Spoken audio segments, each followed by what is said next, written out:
kwa Mvimba. Ya kwanza ni kuambia Mheshimiwa Rais, kila mtu si tajiri kwa taifa la Kenya. Ile mambo ambayo ulileta juzi ya kusikitisha sana. Leo hii Mheshimiwa Rais, umefunga mahoteli, umefunga baa. Wale wasichana na wale wavulana ambao wanafanya kazi kwa mahoteli wanaenda wapi? Ya pili, Mheshimiwa Rais, this corona is not about mambo ya kufunga kafi. Hata ukifunga saa ngapi, corona itashika watu. Kwa hivyo tunataka tuombe Mheshimiwa Rais, hii mambo ya curfew tunakupatia ultimatum ya 3 days. Uko umeangusha mambo ya curfew kutoka kwa hii taifa. Mheshimiwa Rais, tunataka kuacha taifa kwa shimo na we will not allow it.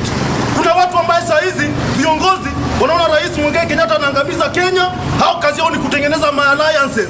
Mimi nataka niambie hao viongozi wakina Musalia Mudavadi, akina Kalonzo Musyoka, Moses Wetangula, hii wakati ni wakati wa kutetea mwananchi wa chini. Kama mtatengeneza alliances, hizo alliances ni za watoto wenu na bibi zenyu na relatives wenu. Kwa sababu gani? You people have money, you people mnakula, hamlipi manyumba. Saa hizi Mheshimiwa Rais amefunga taifa la Kenya.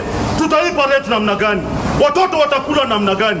Hii nchi inaelekea mahali pabaya. And I want to urge my party leader Raila Amolo Odinga, wananchi wanaumia na wewe ndio ulikuwa mkubwa wa demokrasia kwa taifa la Kenya. Why now? Why now Raila Amolo Odinga? Tutaka uokomoe hii nchi. Wale viongozi ambao wanamangamanga kutengeneza alliances, we are very shocked with you. Bado mletea wananchi chakula, ni matuambia mambo ya alliances.